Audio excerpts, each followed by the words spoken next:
For those of you who don't know, my name is Eve Louise Ewing. I'm the person on the stage who's not George R.R. Martin. The winner of the 21st Century Award. Yes, very recent winner of the 21st Century Award. Thank you. And I think I could be a contender for the 13th Century Award. Well, this stage, I feel this is a very beautiful setup that also gives me a strangely ominous feeling that something terrible is about to happen. So hopefully that's not the case. It is such a tremendous honor to sit down with you. I'm really grateful that you're here.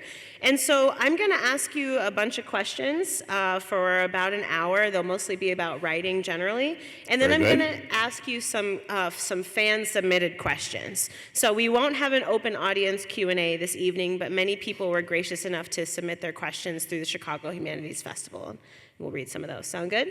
Sounds good to me. Okay, great. Let's get into it. So, A Song of Ice and Fire has emerged, of course, as the work for which you are most widely known, and you've made an indelible mark on popular culture, but you have had a capacious career, beginning as a professional writer in 1970, and since then you've produced a wildly diverse body of work. I could take all night listing your projects, but I'm going to throw a few out there for folks that are not familiar. Your early novels, Dying of the Light and Fever Dream, you wrote for a 1980s reboot of The Twilight Zone, wrote for the TV adaptation of Beauty and the Beast, the landmark, somewhat bizarre, surrealist show Max Headroom, short story, shout out to those folks, short story collections like Sand Kings, Portraits of His Children, I could go on and on.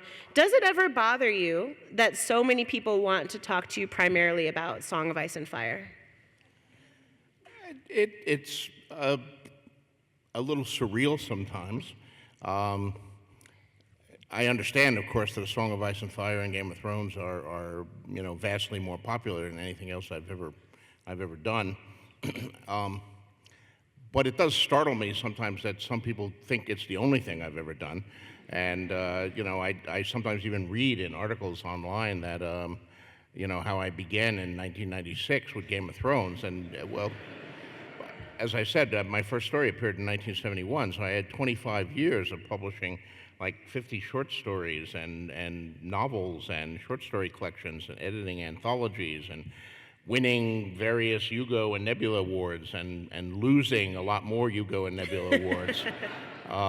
So there was a lot there, and it's not like it's secret or anything. It was written under pseudonym. It's all perfectly accessible if you just, Google my name, but nonetheless, an amazing number of people seem ignorant of it. And I should mention on the things you listed there that I did do two projects for Max Headroom, but neither one was ever filmed, sadly. I wrote the Max Headroom Christmas show, which was actually in pre-production when the show was canceled, so we were not able to film that, which broke my heart because it was a really fun episode. We recently did a Max Headroom reunion at my little theater in Santa Fe, New Mexico, and did a staged reading of it that Matt Frewer actually came in for and performed with some local actors. And it was great to finally see that after like 30 years being acted out, even if only by voices. Did you film it? No, did we? I don't know. We might have taped it. No one here seems to know either, so we can. We might have taped it. Yeah. Okay, Max was an amazingly show in advance of its time. I mean, absolutely. The young people here probably don't even know what Max Headroom was, but only old people like me know. It was a show. It was based on a TV movie that had been done in England, and it took place, 23 minutes into the future, something like that. And it was a show about television and an artificial computer host, Max Headroom, who was the host of his own show, and he was actually a personality that lived in a computer.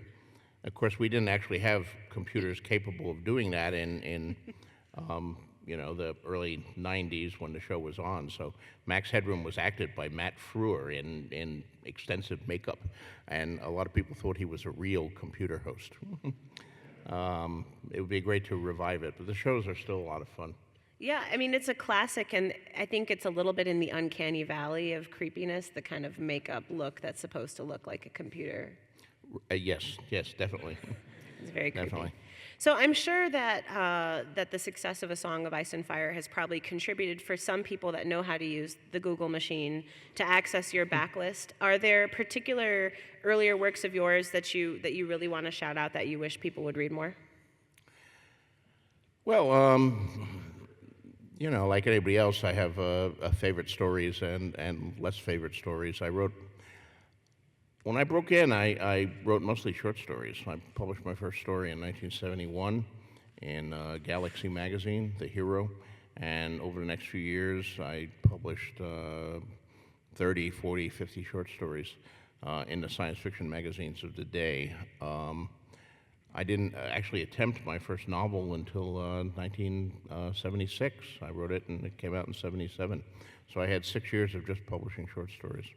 Probably my best known work before A Song of Ice and Fire was a short story called Sand Kings that appeared in Omni that won both the Hugo and the Nebula Awards. And that one is soon to be a major motion picture, I hope, or possibly a minor motion picture. I don't know, but it will be a motion picture, we think anyway, so that's cool. And we have Fever Dream, my historical horror novel set on the Mississippi River in 1857. And there are vampires. Yeah, vampires and steamboats. That was a novel that I was particularly fond of. And my Wildcard series, which is actually a series I've been working on longer than anything else. I'm mostly the editor on that, although I write for it too. But it's a superhero world. Not really superheroes. People with superpowers. They don't necessarily become heroes. So it's unconventional in that. It's a realistic look at an alternate world in which an alien virus gives some people superpowers. And I've often, when pitching Wildcards and saying why it is not a conventional superhero template, I say, okay, what would happen in the real world if all of you who are here tonight suddenly had a superpower? Some of you could run really fast, and some of you could throw lightning bolts, and some of you were really strong, and some of you could walk through walls. Entirely arbitrarily, wild cards. How would it change your life? How would it change the world? What would you do? And I ask people that. And all the years I've been asking people that, no one has ever answered, I would buy a spandex costume and fight crime. Which means that there's something wrong with the conventional comic book trope. And Wild Cards is an examination of that, but it's also a lot of fun.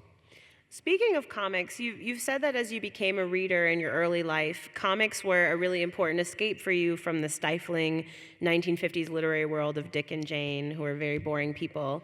And you've said that Stan Lee was one of your greatest literary influences. As a Marvel Comics writer, I'm contractually obligated to ask you about that.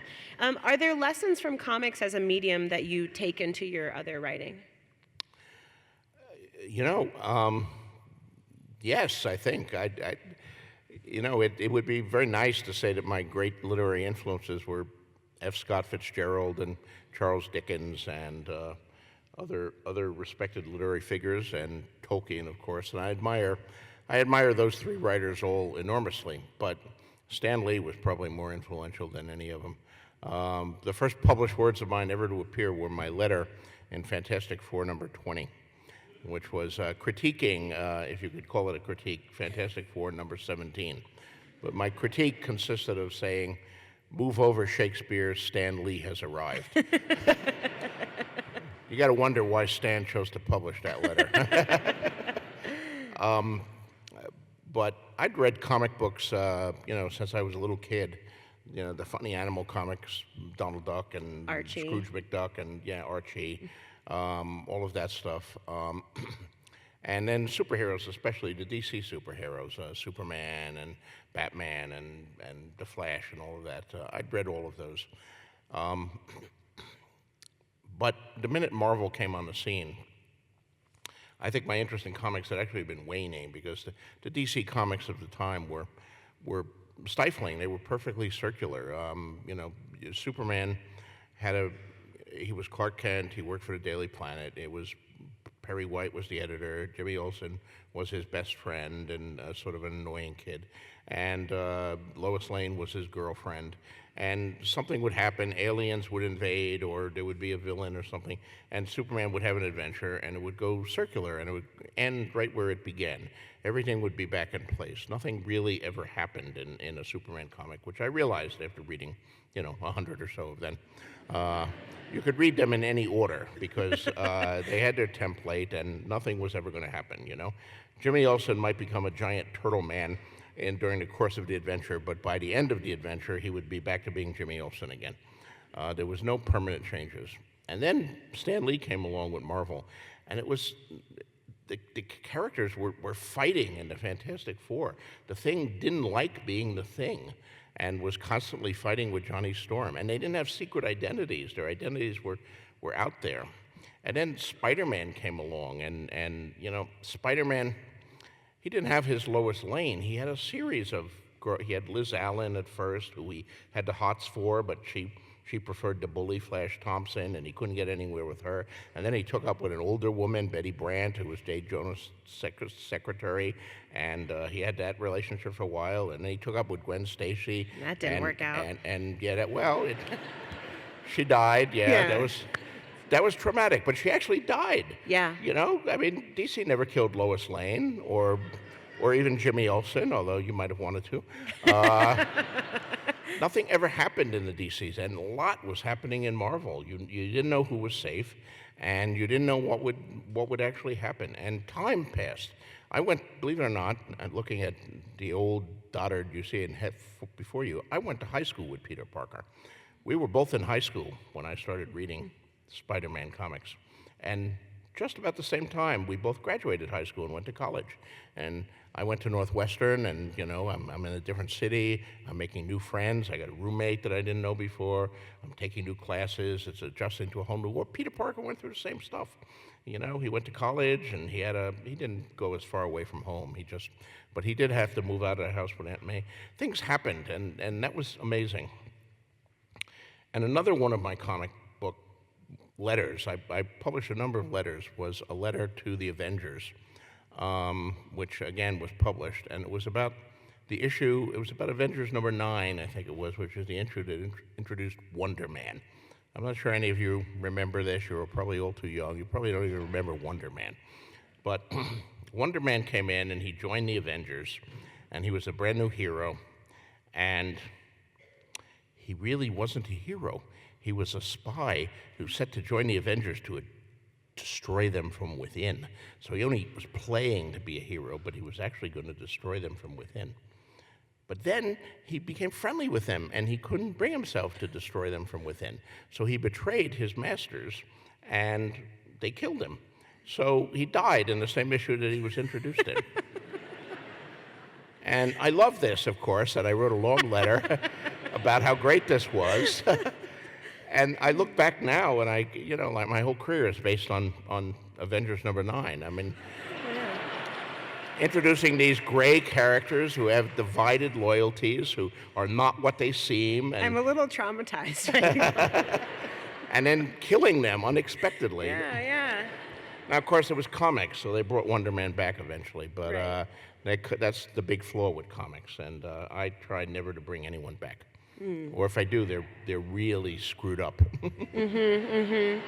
What I'm really hearing you talk about here is the idea of stakes, right? The idea of your readers have to believe that the stakes are really high, like somebody really might get murdered.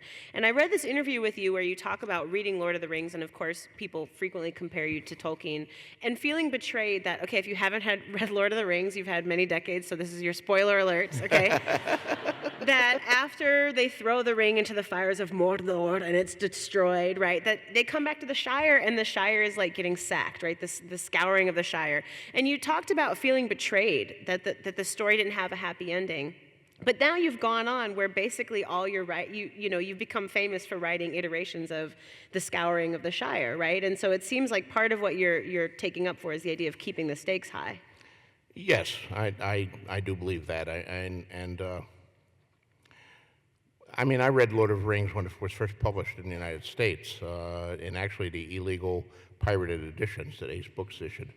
But they were amazing books, and I couldn't get enough of them. But I was only like 13 years old or something like that. So when the ring went into the volcano, I said, well, what are all these? It's the end of the story now. Why is there so much more?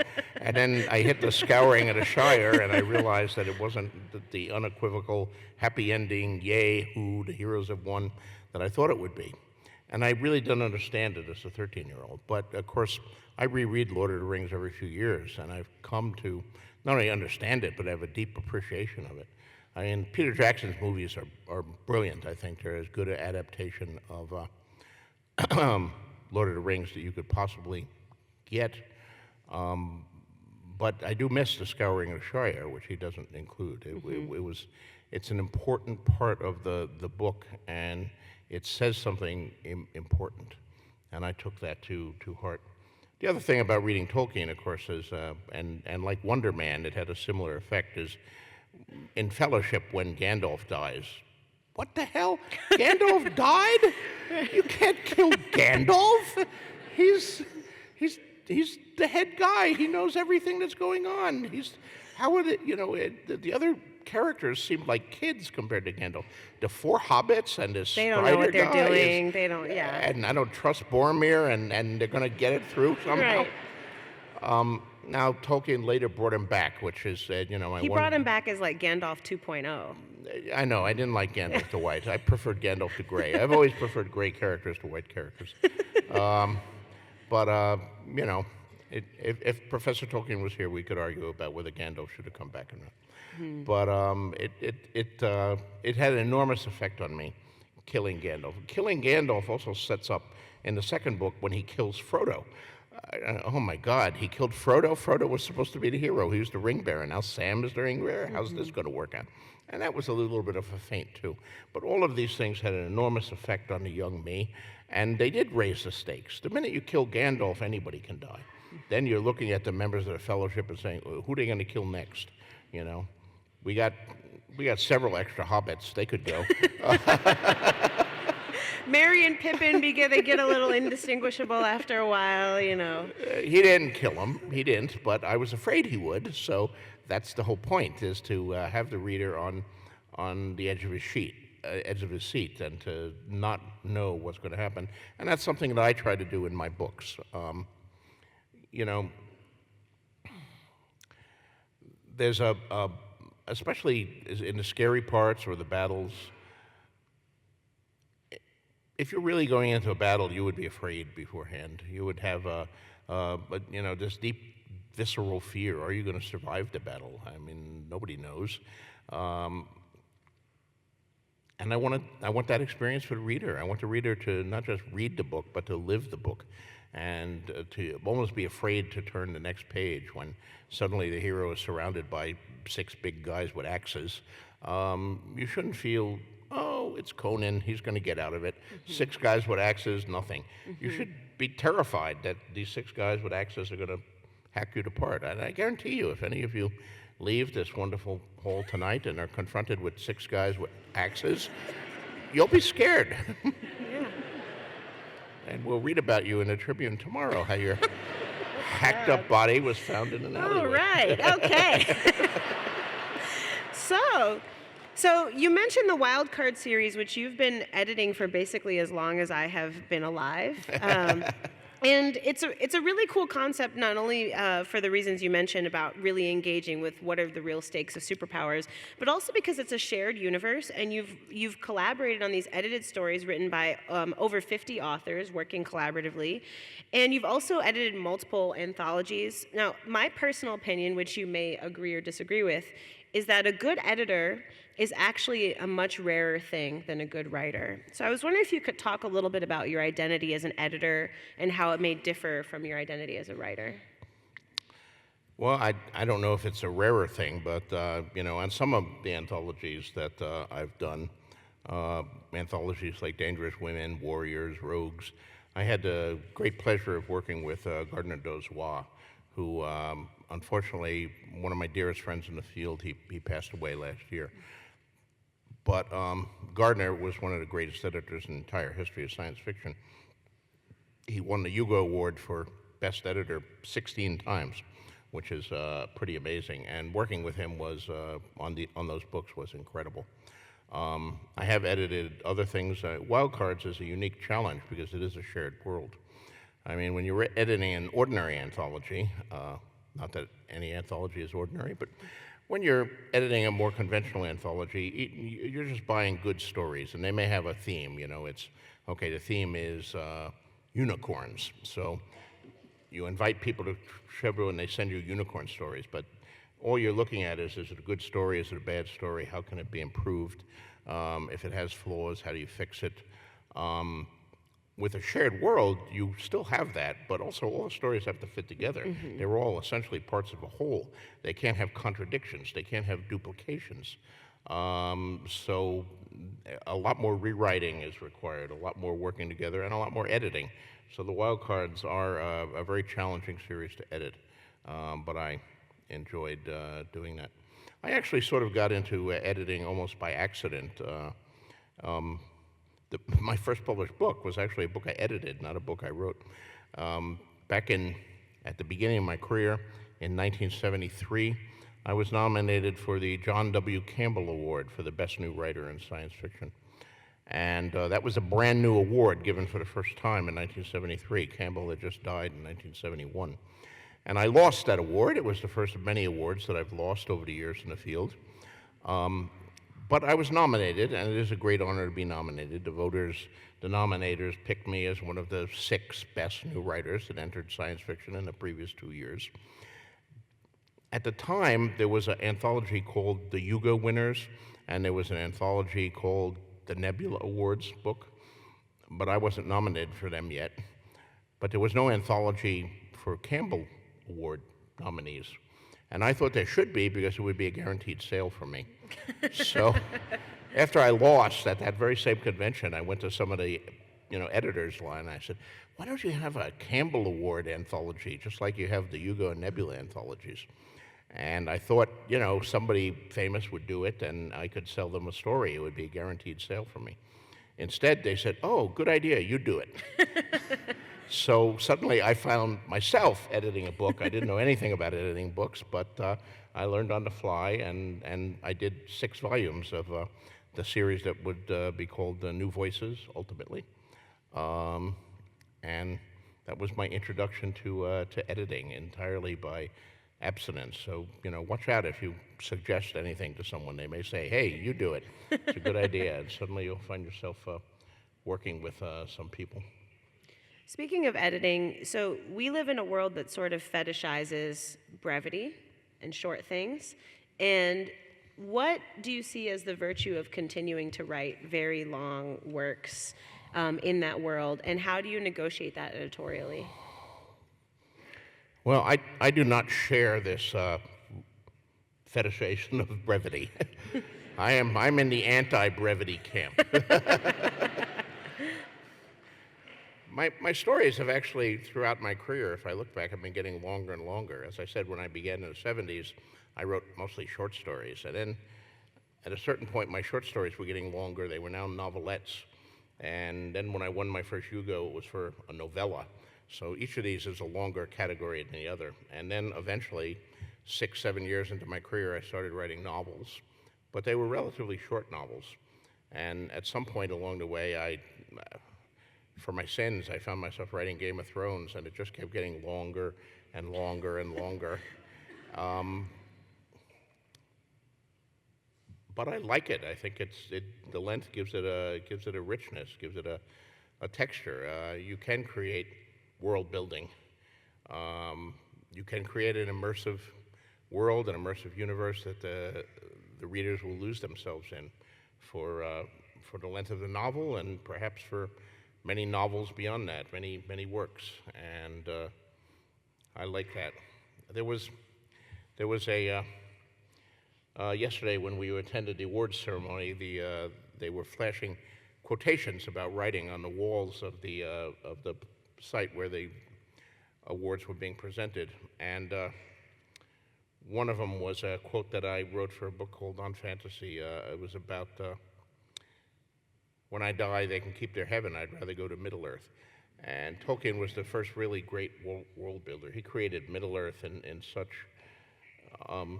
detail that it seems like a real place to me. I mean, I know Middle-earth much more than I know many real places. You know, what do I know about Uruguay? I know a lot more about Middle-earth than I do about Uruguay. I can describe its scenic wonders and the different customs of its people, and you know, the roads that go from there to there, and some of the kings who have ruled over it in past ages. And the languages and the geography, Right, topography. it's an amazing place, and I've tried to do the same with Westeros. That's one of the things that I think is important about writing fantasy, epic fantasy. There are many different types of fantasy, of course. Is if any of you are aspiring writers or ever took fiction courses or studied fiction in high school or college or something like that, they used to, at least in my day, talk about the elements of fiction, you know, plot, theme, character, et cetera, et cetera. And one of the elements of fiction was setting. But in most mainstream fiction, contemporary fiction, setting gets short shrift. It's, okay, it's in Chicago, and okay, it's in New York City, or even it's in Victorian England. We know all about that.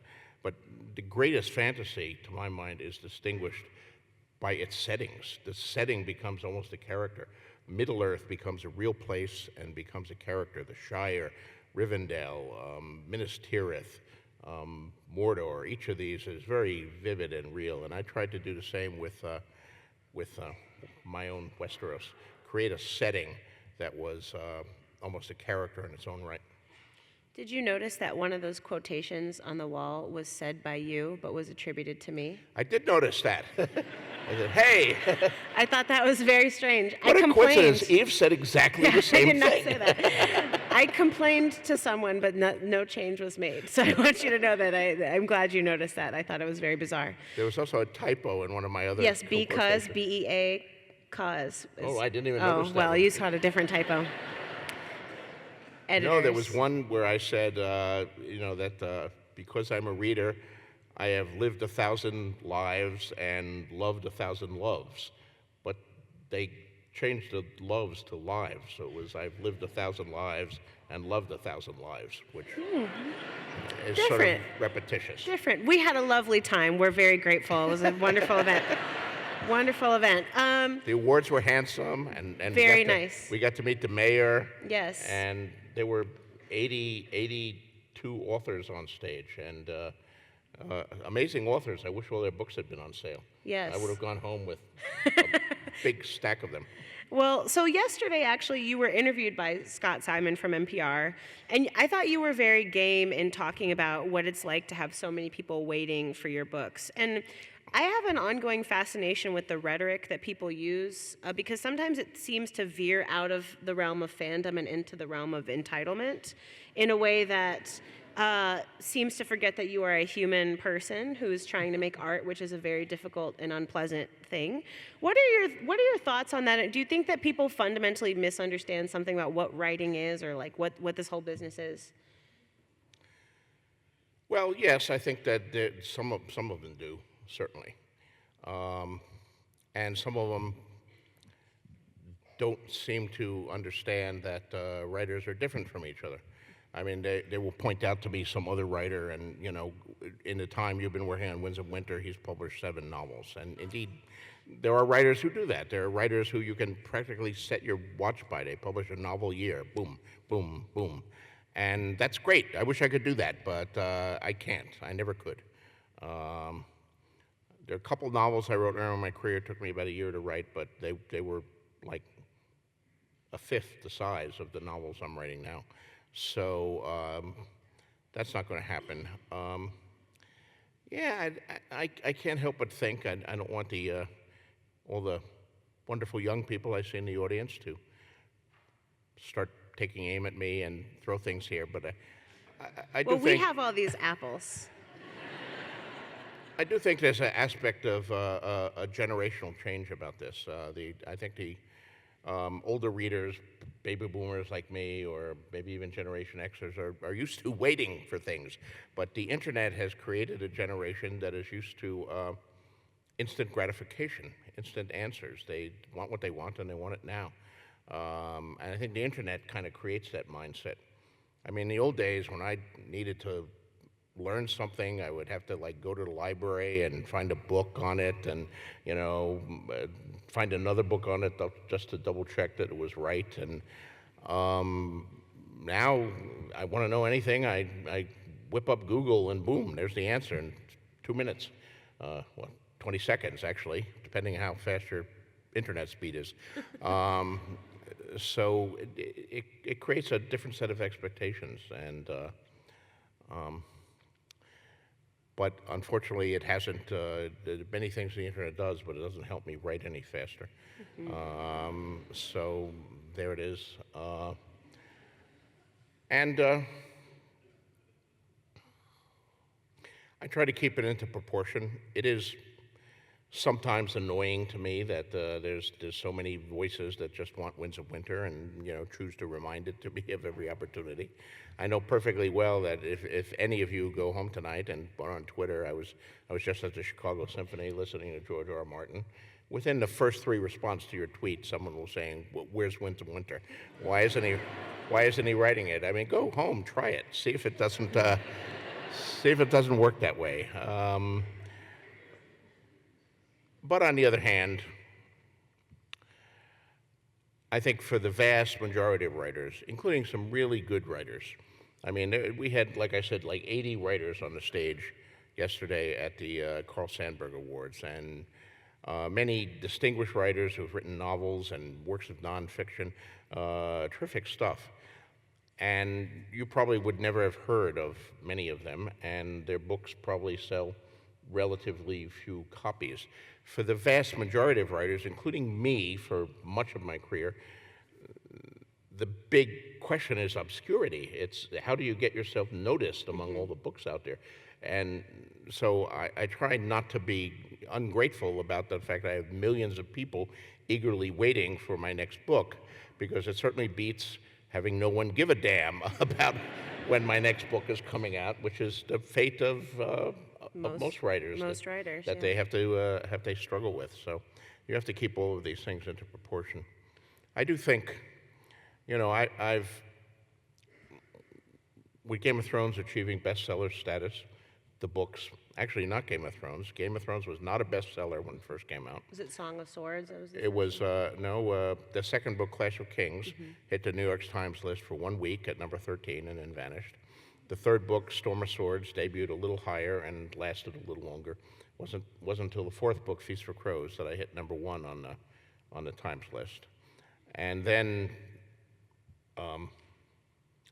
the show hit, and the books were already number 1 New York Times bestsellers, but the show made everyone crazy about them. And it also made me famous to a degree that I'd never anticipated in my life being famous. But this happened to me when I was in my 60s.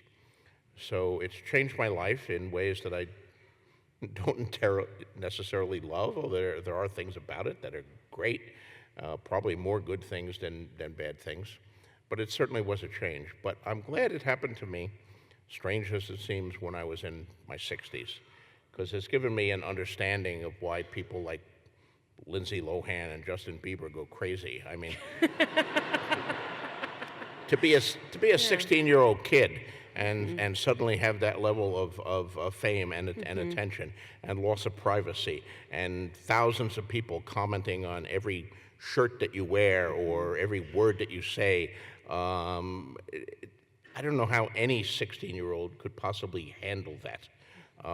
So I at least had many long years of life on Earth before I descended into the strange world of celebrity. And a lot of opportunity to make your work on your own terms and not kind of be assessing your success in that way. So there's a cultural critic, Doreen St. Felix, who referred to Gwendolyn Brooks, whose work you may remember from your time in Chicago, as being a citizen poet. And I think that in Santa Fe, where you've lived for many, many years, you could be seen as a really active citizen author. You own the Jean Cocteau Cinema, which you bought and had restored as an eclectic movie house after it had been shut down. You're a huge supporter of the Wild Spirit Wolf Sanctuary. Of course, you are a co-conspirator in Meow Wolf, and there are many installations and incredible works. Do you see this kind of community work as part of who you are as a writer, or is it that you're a writer and you do this other stuff? Do you see part of your job as building community in this way? No, I think I'll go with I'm a writer and I do this other stuff. But I do believe in the concept of giving back. I mean, I've been very fortunate. There's a lot of things that go into being successful in any chosen career, but that's certainly true of a writer. You have to have talent, you have to persist, and you have to have luck. There are some great books out there and great writers who never achieved a large audience, never made very much money, faced a lot of struggles on that. So I've been very lucky, and I'm cognizant of that.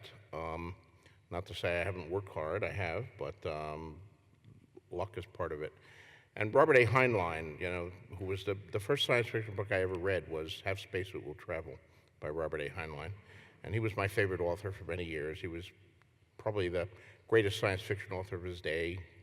They called him the dean of science fiction at one point. And Heinlein famously said that you can never pay back the people who helped you when you were starting out. So you have to pay forward. And I've always taken that principle to mind, and I've tried to pay forward both inside and outside of the genre, and doing things like supporting the Wild Spirit and reviving the Jean Cocteau, and within the field, trying to blurb good books by young writers who are just starting out to maybe get their books a little attention, and helping writers' workshops like Clarion and Clarion West and Odyssey, sponsoring scholarships and all that. That's a method of giving back, and I think there's an obligation on people to do that, to engage in their communities. And I have two communities really that I live in: the Santa Fe, New Mexico community, where I make my home, and also the world of science fiction and fantasy, which I've been a part of since 1971 when I attended my first convention. I still go to Worldcon every year and attend the Hugo Awards, and those are my people, and it almost feels like family to me. So I try to give back in both of those communities. You travel extensively. You just came back from Ireland. You're not going home for a couple more weeks after being here. But you also have said that you really struggle to write on planes, hotels, basically anywhere that is not your home office. And you need several uninterrupted days to get into your groove. How do you balance the part of being a writer that is the writing with the part that is the profession, like coming to do events like this, knowing that it's going to drain some of the actual production? Well, that's a good question. How do I balance it? Badly, I think. When travel, my relationship with travel is an interesting one that I should probably talk about with a therapist rather than you people. No one's listening. We're just here with our friends. But I was born and raised in Bayonne, New Jersey, which is a blue-collar industrial city right across the bay from New York City. And my father was a longshoreman, although he went through long periods where he was unemployed. My mother was a housewife when I was young, and then later got a factory job in more factories in Bayonne. We never had much money. We lived in a federal housing project. We did not own a car. We never went anywhere. I lived on First Street. My school was on Fifth Street, 5 blocks. That was my world. But Bayonne was a peninsula, and living on First Street, right across from it was the Kiel Van Col, which is a deep water channel that connected Newark Bay and New York Bay. And I would see these great ships, oil tankers and freighters and things like that going by day and night with all the flags of the world on them, Sweden and Liberia and China and so forth. I had an encyclopedia where I could look up every flag I saw. And there was this urge in me to get away from the 5 blocks where my life was lived. Occasionally we would go into New York City to eat at a Horn and Hardart automat, but we never really traveled like even some of the other people in the neighborhood did. They would go to the Jersey Shore during summer, or they would rent a cabin in the mountains. We never did any of that. We just stayed where we were. So travel has always been very enticing to me. And as I became more and more successful, first of all, I went to Northwestern. That was the first time I'd ever even left New Jersey, well, unless you count New York. The Midwest and Chicago and Evanston, that was a whole new world for me.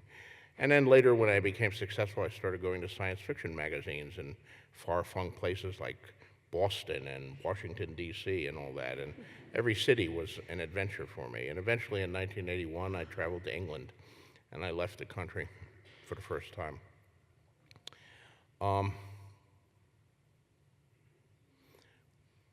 As I became more successful, first within science fiction, and then later in the larger world, when the books became bestsellers and a hit, I started getting more and more invitations to travel to places, all expenses paid invitations in many cases.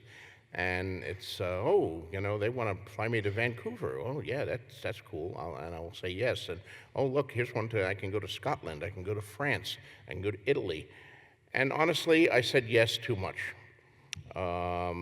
I had a great time. It was wonderful. It enriched my life. I learned a lot. I met friends all over the world, but I said yes too much. Now I have a staff that I've instructed to try to say no as much as possible. I have one of my assistants I call the vice president in charge of saying no. But sometimes I overrule her. I have my publicist here sitting in the second row trying to hide, David Munch, who tells me to say no to everything because I should be staying home and writing. If I listened to him, I wouldn't be here.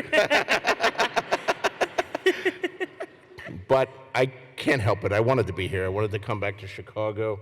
I wanted to, the Carl Sandburg Award was an amazing honor. I wanted to be with you guys tonight. But it's true. I've got to, and I'm really trying. I'm saying no more and more. I've said no to like 3 things this week because the invitations just keep pouring in. And some of them, now they're trying, travel has no longer have quite the allure it did when I never went anywhere. So now they offer me money instead. But but I'm saying no to that too. I'm being good, people.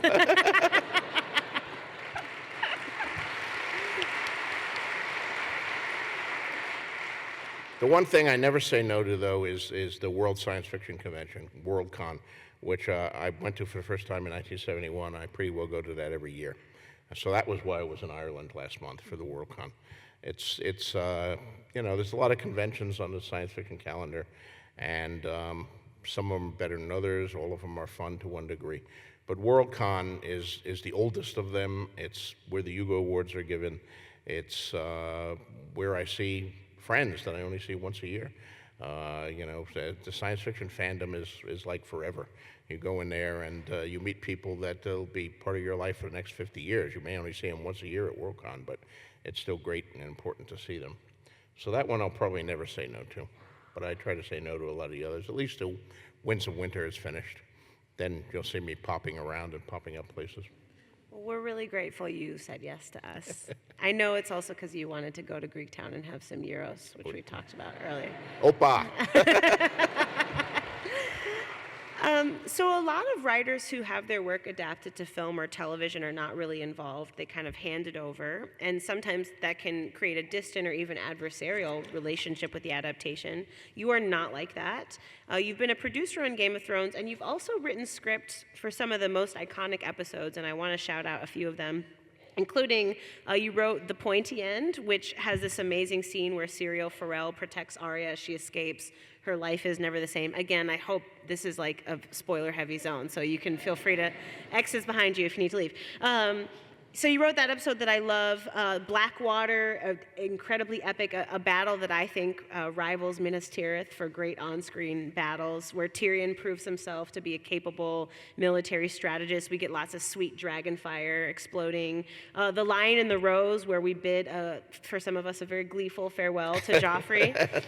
And we realize that we can see a minor die on TV, and we're somehow like happy about it, and then have to explore those feelings. So at the same time, so you're heavily involved in the show. I'm still speaking in the present tense, but Right. I'm working through my own things. And but you're still writing this series, and you really reserve the right to do what you want there autonomously, not based on people's responses to the TV series. This is a long way of asking, how do you see the relationship between TV Westeros and fiction Westeros, and how are you operating in both of these worlds? Well, how many children did Scarlett O'Hara have? I'm the wrong one to ask that. She had 3 in Margaret Mitchell's novel. She had 1 in the movie. So how many children did she have? I mean, which is right? The actual answer to that, it's a trick question, of course, is Scarlett O'Hara had no children because she's a fictional character and never existed. It's 2 different mediums and 2 different ways of telling the same story, or at least a similar story. And that's true whenever you adapt any work from television, or from books to television or movies, or even a radio play for that matter. You have to make choices as to what you leave in, what you take out. There are issues that a television producer or a screenwriter has that a novelist does not have. You have to worry about the budget, you have to worry about the running time. You have actors who have contracts, that have to be serviced. I could have a character like Theon Greyjoy or Varys disappear for entire books and, not be mentioned at all, and perhaps be presumed dead, or at least they're off and you don't know what they're doing. You can't do that with a TV show. I mean, the actors are under contract. You're not going to pay an actor for an entire season and not have them appear on screen. Television and film have things at their disposal that the novelist does not have. They can have a score like the wonderful music we were hearing by Ramin Djawadi, our Emmy-winning composer, that reinforces. We get marvelous special effects and all of that.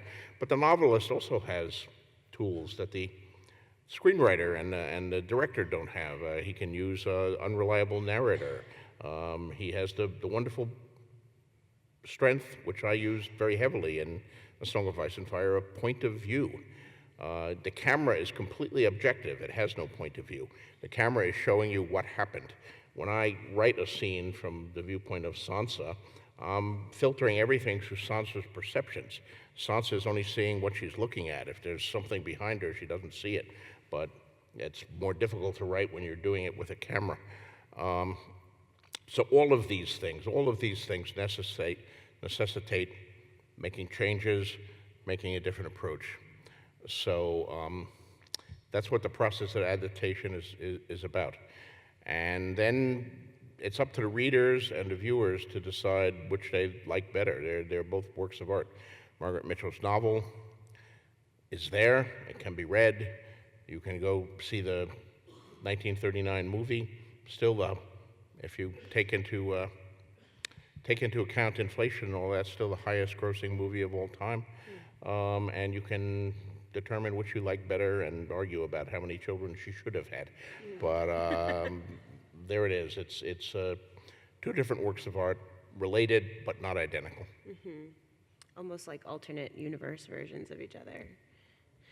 So initially when people started showing interest in the series for television, you felt that the scale of it might be beyond what could be represented on film, especially because of partially what you just mentioned, the scope of your many characters, the world, the complexity of the plot.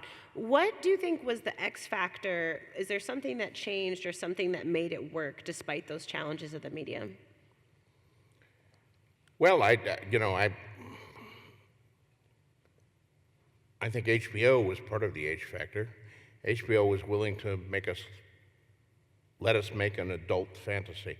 Fantasy books had been dominating the bestseller lists for decades, but whenever fantasy was done for TV for Game of Thrones, they put it on at 8 o'clock, 7 Central, and it was in the family hour because the people running television thought fantasy, dragons and swords and stuff, that was something silly. It was just for children. HBO had enough faith to redefine, at least in terms of television, to redefine the fantasy genre. And that doesn't surprise me because if you look at what they did previously, Right. Deadwood, whole new take on westerns, Sopranos, completely different take on the gangster story. HBO was in the business of redefining genres and inverting tropes and turning them on their head. So they did it in fantasy. Also, David Benioff and Dan Weiss, the showrunners, did an amazing job, and they assembled a great team. You know, Game of Thrones has won, at this point, more Emmys than any other show in the history of television, primetime show anyway. And what's interesting about it is many of those Emmys are what they call in Hollywood below the line. They're for things like music, costuming, casting, stunt work, all of these things, special effects. All of these things are necessary to do a good thing. And a novelist doesn't have to worry about that. I can just write what the costumes are, and you know, I don't have to worry about that. But a showrunner has to put together a team of people who can do it, and who can do it in the case of Game of Thrones with extraordinary passion and skill to produce something that is really really memorable and outstanding. And David Benioff and Dan Weiss did that. They put together one of the greatest production teams and cast and crews in the entire history of television, I think. I think the costume, I mean, there's so many of those things you just mentioned that I could shout out, but the costuming in particular, right? We see characters I'm thinking of Daenerys, obviously, right? And the kind of progression of costuming over the course of their personal development as a character. Yeah, definitely. Everything plays a role. And all it takes is one person to screw up, and you know, you're watching the first episode of some new fantasy show, and it seems to be promising, and the dialogue is good, and maybe the special effects are good, and then you spot a zipper, and suddenly your suspension of disbelief is out the window, and you say, what the hell, you know, and they've lost you. No, you have to get everything right. It's being a showrunner of a major television show is really a difficult achievement. You know, for you, you've mentioned in other interviews that an early TV influence for you was of course Star Trek, and in that time, Gene Roddenberry's universe was more diverse than some of the universes we see on contemporary television. And I know you're also producing an adaptation of Nnedi Okorafor's Who Fears Death, which is exciting for many reasons, but one of them, I think, is that people seem to have an increasing hunger for sci-fi and fantasy and speculative fiction that reflects the diversity of our world. Is that something that's important to you or something you're thinking about?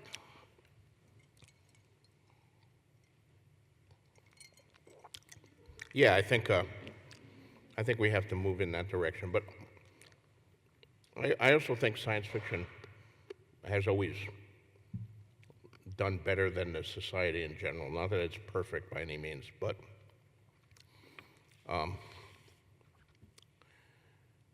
the science fiction I like best. There's a lot of kinds of science fiction, you know. There's and fantasy. I mean, besides epic fantasy, there's urban fantasy. There's dark fantasy. There's fairy tales. There's cyberpunk and science fiction. There's space opera. There's many kinds of things. The sort of science fiction that I grew up on, that I loved most of all, was the stuff that was set out among the stars, and where we would go to alien planets 100 years in the future, 500 years in the future, and meet aliens, strange life forms, distant suns. It just appealed to me. Maybe it's because that travel thing. I like the exotic flavors and to see sights never seen before, go places no one had ever gone before. What I didn't realize, though, when I was reading that, and I realized it as an adult many decades later, is that the we who was going out in those starships in the science fiction that I read in the 50s and 60s, they weren't Americans. They weren't Chinese or Brazilians or French. They were Earthmen or Earthlings or Terrans. Those were the terms that were made. And so if we were going to meet the octopus people of the third planet of Vega, it would be Terrans meeting them, and we would be part of the Solar Alliance or the United Planets or something like that. And some of the authors at the time made a deliberate effort at diversity. Maybe they didn't entirely succeed, but you know, you look at someone like Poul Anderson, and he would have Scotsmen and Irishmen, but also Polynesians and Brazilians. L. Sprague de Camp wrote a whole series in which Brazil was the dominant power of 23rd century Earth. So that message was always there. It was there in the pulp magazines and in the early science fiction. And Gene Roddenberry brought it to television. Roddenberry, the original Star Trek had some good episodes, and it had some really bad episodes, but it was very exciting to see it at the time. And Roddenberry was immensely courageous, if nothing else, and maybe he wasn't the greatest writer to come down the pike or the greatest showrunner. But you look back at the show that came out in 1967, he put a black woman on the bridge as communications engineer. He put an Asian as helmsman. He put a Russian at the height of the Cold War, a Russian on the bridge. He was selling the idea that his federation, Earth, had put together all of its differences and we'd all come together as a single people. And maybe most shocking of all, although, was Spock, because Spock was, you think of Spock as a Vulcan. He wasn't a Vulcan. He was a half-breed. He was half Vulcan, and he was half human. He had green blood and 2 hearts, and a Vulcan father and a human mother. If you're a hard science fiction writer, this makes no fucking sense. We're not going to... We're not actually going to be able to interbreed with the octopus people of Vega. It doesn't work that way any more than we can, you know, impregnate wombats here on Earth. But nonetheless, what's striking about Spock when this came out in 1967 is the fact that at the time he was doing this, miscegenation was still against the law in half the states in the United States. This was before Loving versus Virginia, which was the famous case recently dramatized in a movie that established that a white man could actually marry a black woman. That was against the law.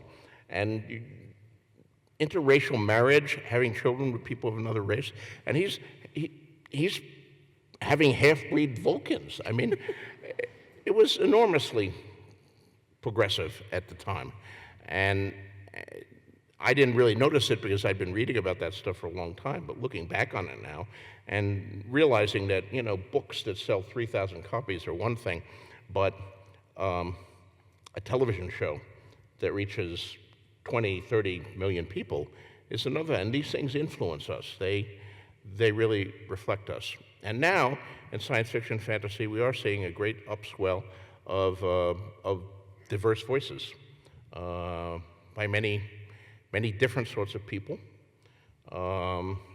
different skin colors, different religions, different sexual orientations, and they're producing their own takes on this. And as with any other groups, some of them are good, some of them are not so good, but I think it's a healthy sign for the genre. I do hope that there's still room for some old white guys like me, because I'm. You can stay. There's room at the table. Good. I don't know. There's only 2 seats here, so we'll see how it goes. So I'm going to ask you, I think, 1 or 2 more questions, and then I'm going to go to these fan questions. Great. I think my final question will be this. You are a very frequently and many times interviewed person. You've been interviewed a lot. What is the interview question that you wish people would ask? And what is the one that you do not like or that you loathe the most? With apologies to anyone who has previously asked you this question, including me. If I'm one of the people, it's not personal, it's just that I'm asking. So, question you wish people would ask and question you hate the most. Well, obviously, these days, the question I hate the most is when will Winds of Winter be out? Because I have no good answer for that. I mean, when the day comes that Winds of Winter is done, and I can say, when asked that question, October, that will be a happier time for me. But it's not fun to be asked repeatedly the same question over and over again, and you don't have a good answer for it. There are a lot of questions. I won't say I hate them, but I've been asked them so often that it gets a little tiresome, and it also shows that however much the person may be a huge fan of mine, they've never actually gone online and looked at any of the 137 other interviews of me that you can find on YouTube. I mean, which is your favorite character? Which character you like to write the most? Which character you like to write the least? I've been answering that question since 1996. And there are a number of questions that fall in that category. As to a question that I want to be asked, that's harder. I don't think I have one question. I do like the fact that in your questions you've discussed some things other than Game of Thrones. I mean, I love Game of Thrones. I love Game of Thrones. I love Song of Ice and Fire. But I do have a long history of writing other things, and I'm very happy and proud of some of those things too.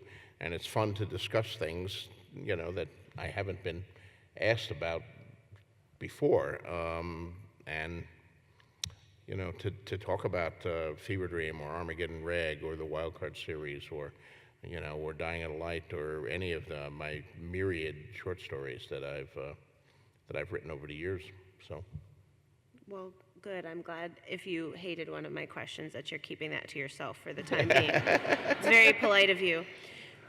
Okay, so I'm going to ask you some fan questions for which I can only moderately vouch for the quality after having you ask that question. Should I be afraid? No, I think these are all fine. I'm going to take my glasses off. Okay, so Brendan B. Fish, I presume not his real name, on Twitter asks, speaking personally, do you believe that Robert, Ned, and Jon Arryn were justified in their rebellion against the Mad King? If it were you, would you have stayed loyal to the Targaryens?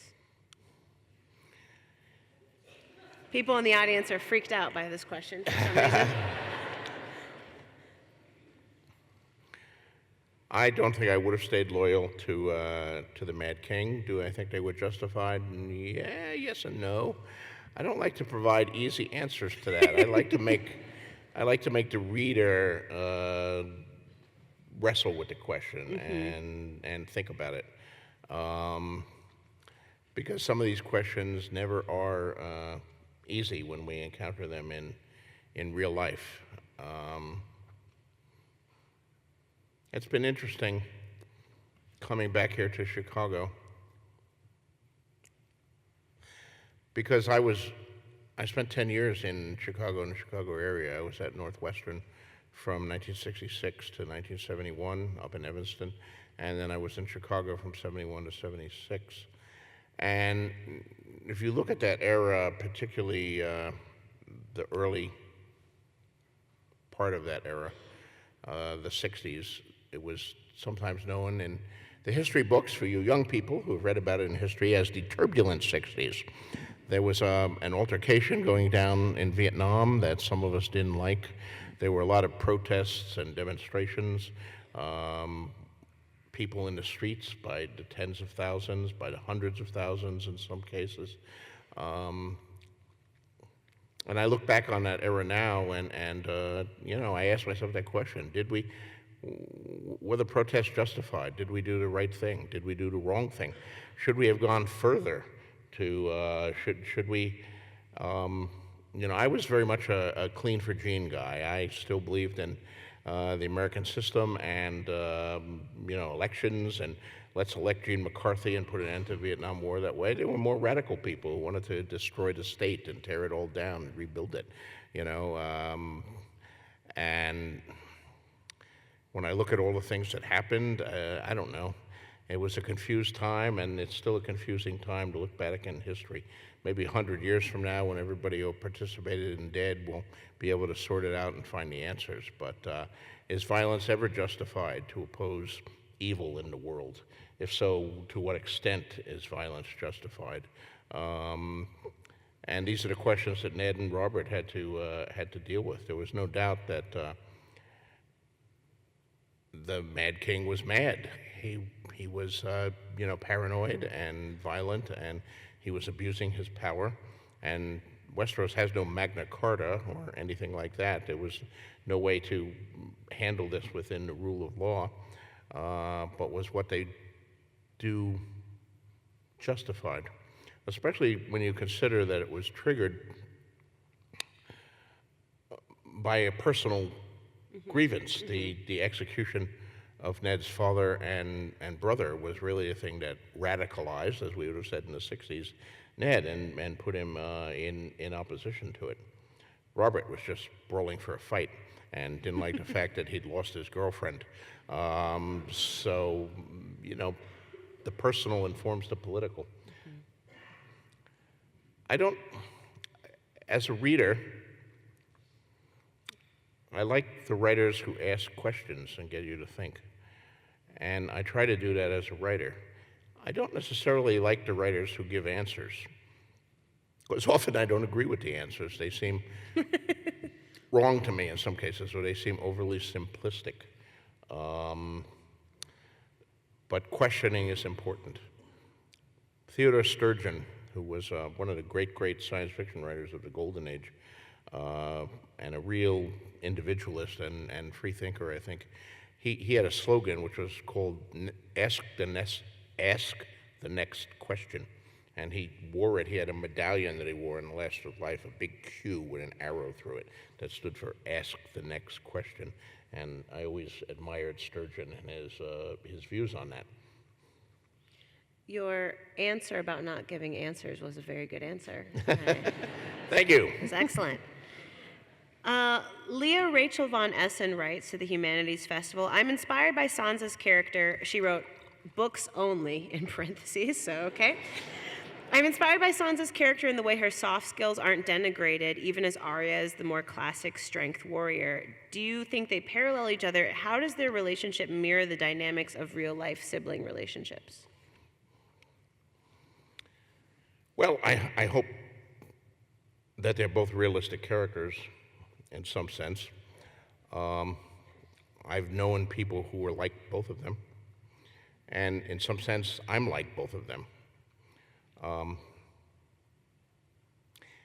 I've been asking, and we're talking about two of my women characters, girls in that case, and I've been asked about writing girls and women in my books. I have the advantage, I think, of in A Song of Ice and Fire, is that I have a lot of women, and therefore I can do a lot of different women characters.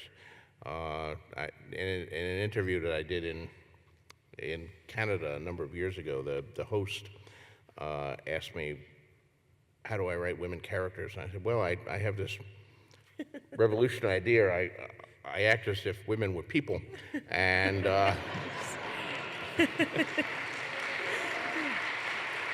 that's my feeling." Now, if you have a book and you only have one woman character, and sometimes there's not room for any more because you're writing a short story, or a novel that only has 3 or 4 main characters, people sometimes take it, oh, that's his opinion of women or something, because this character has these flaws. But you have an advantage when you have 20 women characters that you can show the variety of people, that some of them are noble, and some of them are selfish, and some of them are smart, and some of them are stupid. And I think that's true of all groups, men, women, straight people, gay people, whatever color. They come in all varieties, and even the individuals have good and evil within them. I always try to do, because I think it's realistic, and I think we're all gray. We all have good and bad in us. We've all done good things, and we've all done bad things. And we can do, real history is full of stories about people who did something wonderful on Tuesday and something horrible on Thursday. Same person. There's a wonderful writer who passed away a few years ago, not a science fiction writer, but Pat Conroy. Have any of you ever read Pat Conroy? A terrific writer, one of the great writers, I think, of the 20th century. He wrote, a lot of his books were made into movies. The Great Santini, The Waters Wide, which was made into the movie Conrack, based on his own experiences teaching, The Lords of Discipline. But probably the best known books of his is The Prince of Tides. And I remember that book. That book has a character in it who is an absolutely abusive father. He terrorizes his children. He abuses them both verbally and physically. He's horrible to his wife. He's a really despicable, horrible person. But there are flashbacks within that to World War II about an American aviator flying a mission over Nazi Germany who is shot down. And he parachutes out to safety, but now he's in the middle of Nazi Germany. He has to get back to the lines. And he makes his way through the German lines, hiding in haystacks and, occasionally meeting Germans who try to turn him in, and then other Germans who are kind to him and hide him. And, it's an interesting secondary storyline. It's the same character.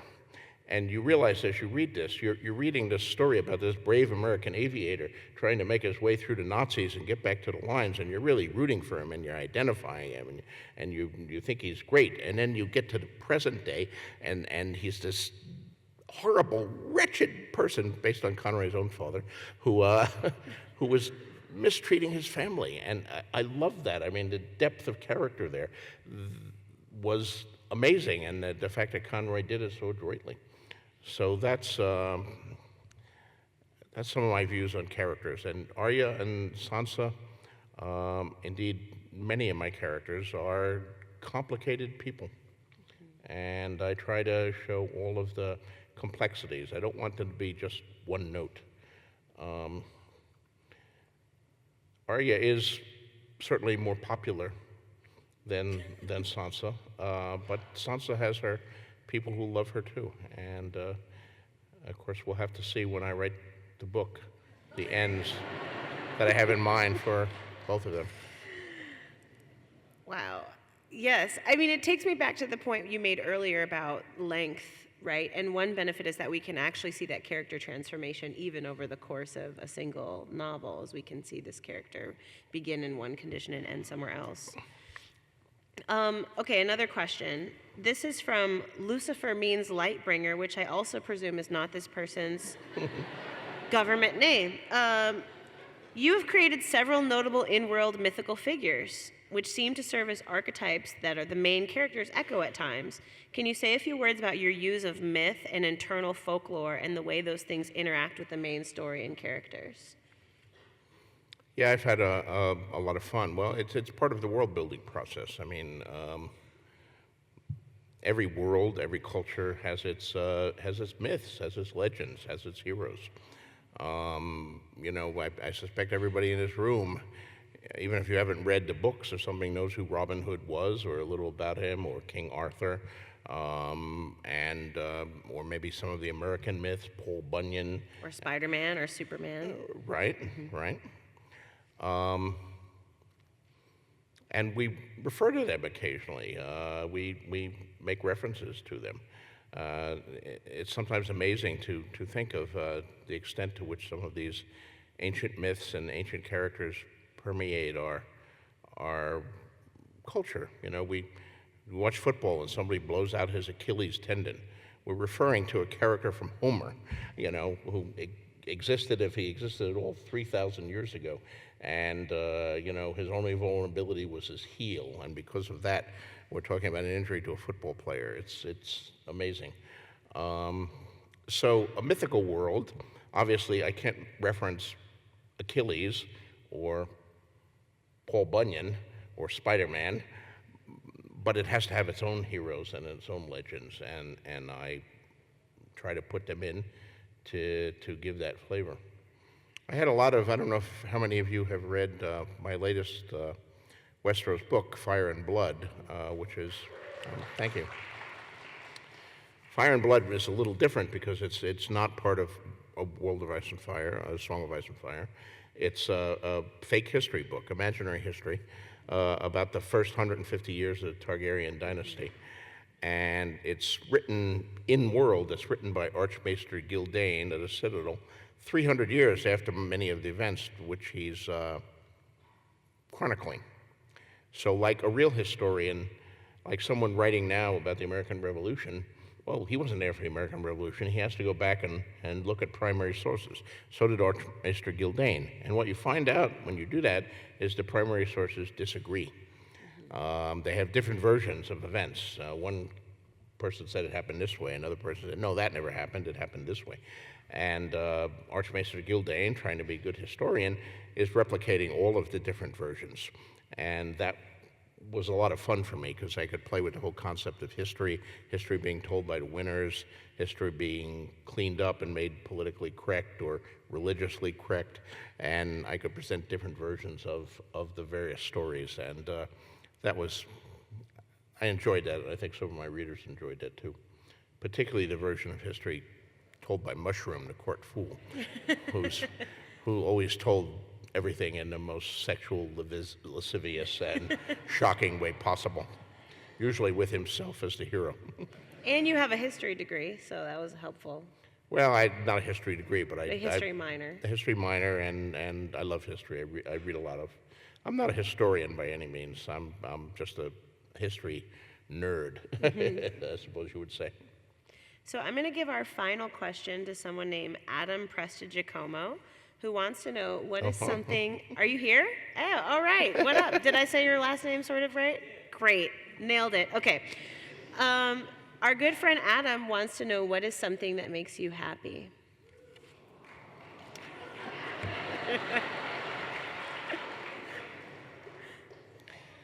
He's right there. So there are a lot of things that that make me happy. I love books. Reading a good book makes me happy, especially, I've been reading since I was a small kid. I still read voraciously. I read a chapter or two from a book almost every night. Every once in a while I pick up a book where I read that chapter or two and then I have to read another chapter and another chapter and another chapter, and I wind up staying all night. I love it when that happens. I love good movies. I love good television shows, the kinds that get my hooks into me and I have to binge them all on Netflix. I actually kind of hate the concept of binging, but I find myself doing it anyway. As my waistline will testify, I love good food, especially, Greek food in Chicago, opa opa. Great barbecue when I'm in Texas, in New Mexico where I lived. I moved to New Mexico in 1979, and I can never leave because I became addicted to green chili, which you can really only get in New Mexico. Someone there knows the truth of what I speak. And you'll probably all boo me for this, but of course, pizza in New York. It is what it is. So I love all that. And I love writing my own stories, and particularly I love finishing them. I actually don't love, people say, do I enjoy writing? No one likes writing. I don't like writing. Writing is hard. Writing sucks. Writing, I'm constantly questioning myself. Every sentence I put down, I wonder whether it's good enough, or I reread what I wrote yesterday and I hate it. But when I actually finish a book, the rush that comes through me, it was easier to write short stories then, because then I would get that rush, every few weeks. But now I get that rush every, 8 years or something like that. But it's a great rush, and I'm hoping to have it again in the relatively near future when I finish Winds of Winter. But I do know that the day after I announce the day after Winds of Winter comes out, I'll get the first text saying, "Winter's Dream of Spring" coming out. So these pleasures are temporary, but there's a lot of things I love, and I love the people in my life. I've been very fortunate. I have my wonderful wife, Paris, who unfortunately couldn't be with me on this trip. I have an amazing staff of minions who serve me. One of them, Sid, is here with me tonight, and 4 or 5 others are at home. They try to keep me working and try to keep distractions at bay. I love my publishers, David Munch, who didn't want me to come here, and and my editor, Ann Grohl, and my wonderful publishers at Bantam Doubleday Dell. So there's a lot of things that make me happy. Thank you.